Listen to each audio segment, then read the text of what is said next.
as it does for Paddy Pimblett. Now, Paddy Pimblett has become a very diverse character, probably for some good reason.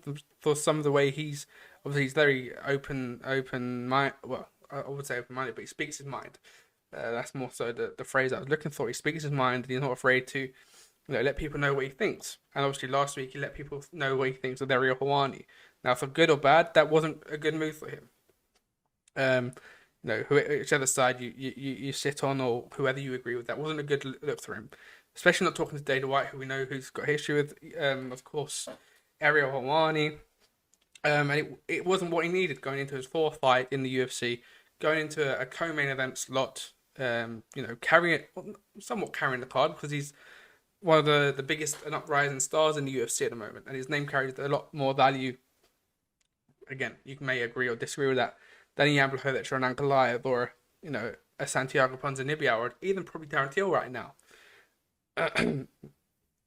His name carries a lot of value because he's the rising star in the UFC, and there's a lot of people that hate him, and there's a lot of people that love him also. He's got both sides like that yin yang. When you're only liked, sometimes it can be difficult because people like you. They don't want to see you lose, so they might not tune in. Um, you know, People want to tune in and see Paddy Pimblett get chinned, which is why they're advocating for fights or pushing for fights with the likes of Dan Hooker.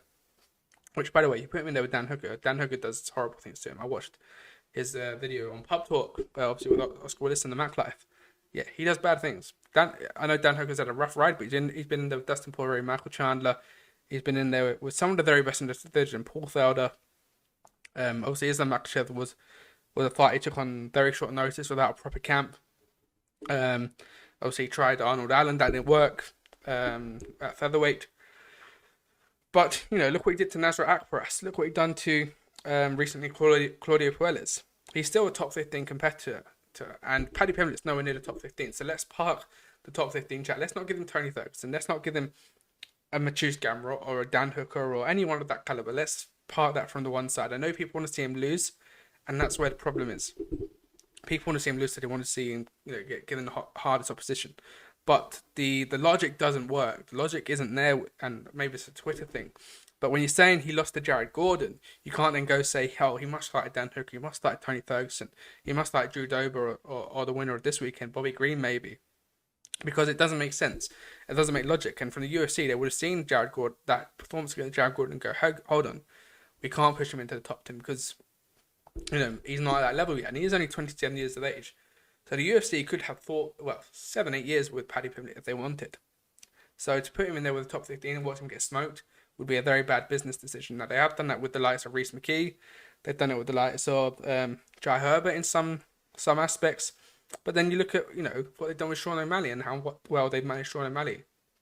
And how, how they build him. And they're going to build, obviously, Paddy Pimblett in a more different way. Now, of course, the age gap of those periods of their careers is a lot different. Sean O'Malley started in the UFC a lot younger than Paddy Pimblett done.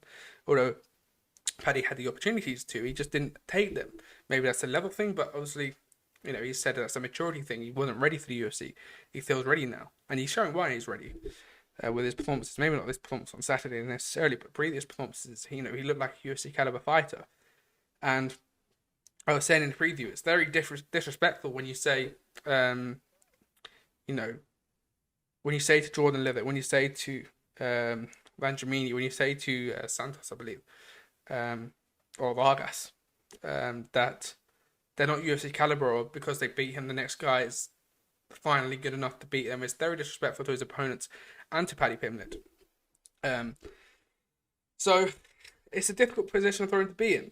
And we'll talk about the fight in a minute, because I know I haven't actually spoken on the fight, but just reading through Twitter and social media, you get amped up, so to speak.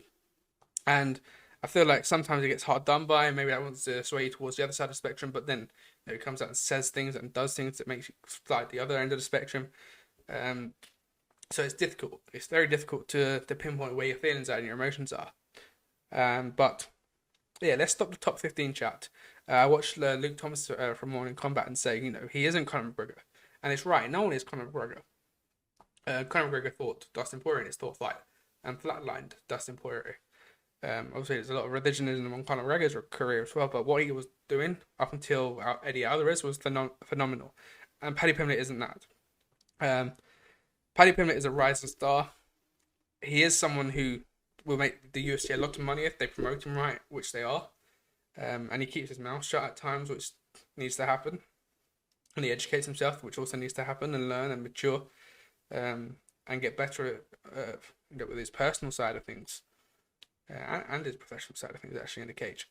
But he could fall into that category of the Yoel Romero, of a Donald Cerrone, of a Nate Diaz and Nick Diaz, where they become cult heroes. Jorge Masvidal, I put into that, where they're cult heroes, they're pay-per-view stars. They might get a few extra bonuses from the UFC because of their notoriety, because of what they bring to the table. So they might only need a 1-fight win streak or a 2-fight win streak to get themselves into a title picture. Whereas, the likes of Leon Edwards, Tony Ferguson had to go 13, 14, 15 fights before they even got a look in. But Paddy Pimblett is going to get his roses with the UFC. But they're not going to give him the Dan Hookers that we just mentioned of this world. And rightfully so. They're going to slow him up, build him up slowly. They would have seen Saturday and gone, right, Jared Gordon was a good test for him, a good level. Maybe let's drop it one back, or let's find someone who isn't as a polished striker. Let's find a Claudio Puelles. Let's have a jiu-jitsu match in London. That would be fantastic. A Jai Herbert. Jai Herbert's on a bit of a skit. Well, he's not found his footing yet in the UFC. Performance-wise, at least, or results-wise, even. Jai Herbert would be a fantastic. Mark Diakese would be fantastic. Someone in that ballpark, maybe a Bobby Green, but I think Bobby Green's too experienced to Paddy Pimblett right now. Someone in that 35 to 25 mark would be where I'd position him. Maybe not Michael Johnson yet. I think Michael Johnson, again, is too experienced. But yeah, the names I mentioned, Claudio Puelles, Mark Diakese, Jai Herbert. Let's have some, all English battles in London at 286. I think that's the move I would go for. Ilia Topuria does bad things to Paddy Pimblett, so let's not even cross that bridge yet. Paddy Pimblett had a fantastic performance over the weekend. But yeah, Paddy Pimblett, if they want to burn the Paddy Pimblett marketing spree, give them to Conor McGregor. If you're going to give them to anyone in the top 15, although he's just been taken out of the rankings this week, if you're going to give Paddy Pimblett to anyone to feed, give it to Conor. Because Conor and Paddy is almost, he isn't Conor in the cage, but he has the potential to be Conor out the cage and have that promotional value and have that. He's going to have, obviously with the Barstool deal, he could potentially have those sort of whiskey deals, those suits deals, maybe in different areas, maybe more urban fashion, maybe more sports clothing. Yeah, I know he's got a sports hydration deal with Applied Nutrition, so he's got value to the company outside of fighting. And if you're going to burn that bridge and give him to the Wolves, give him to Conor, because it works for the UFC. Obviously, Conor coming back in July, June-July-ish time, probably International Fight Week. Those two sell a lot of pay-per-views. Those two sell a lot of tickets, and those two do a lot of numbers online.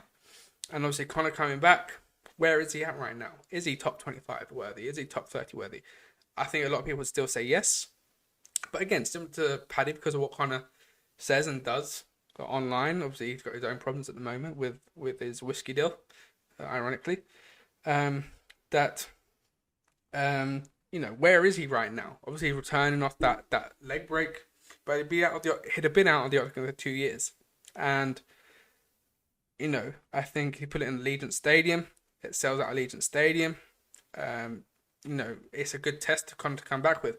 Because if he loses to Paddy Pimblett, then obviously Paddy Pimblett's stock, rises even further, because you just beat Conor McGregor, albeit where the Conor McGregor's at, you've still got Conor McGregor on your resume. It's an intriguing fight for me from the fans' point of view, because again, both of these are heel sort of figures right now.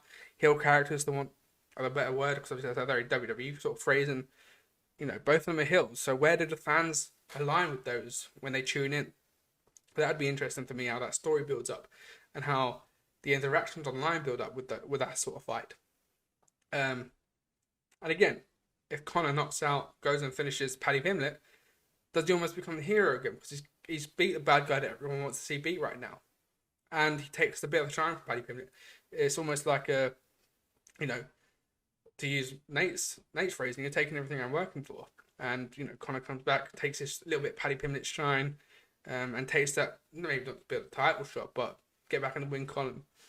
And he is Conor McGregor. He only needs one or two, and to be one of the rising stars in his division and within the organization, it's a fight worth looking at for the UFC, more so than the Dan Hooker or Tony Ferguson or anyone else of that nature. If you're gonna try anyone, try Conor, because you get your rewards back, financially, etc.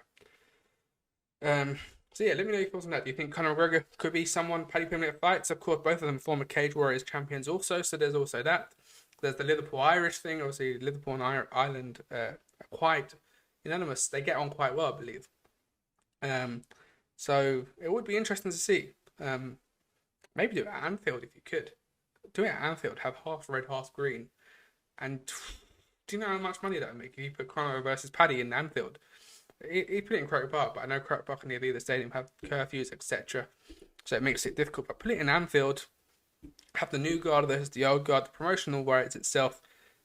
I'm selling myself the fight here of Conor McGregor versus Paddy Pimblett. I think Conor would win that fight because we've seen the left hooks of Jared Gordon hit the chin of Paddy Pimblett. So if Conor still has that power of that left hand, he should do bad things to Paddy Pimblett.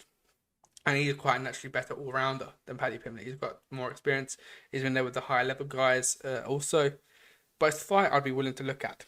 And a fight I'd be willing to watch more so than the Dan Hookers of this world. But let's actually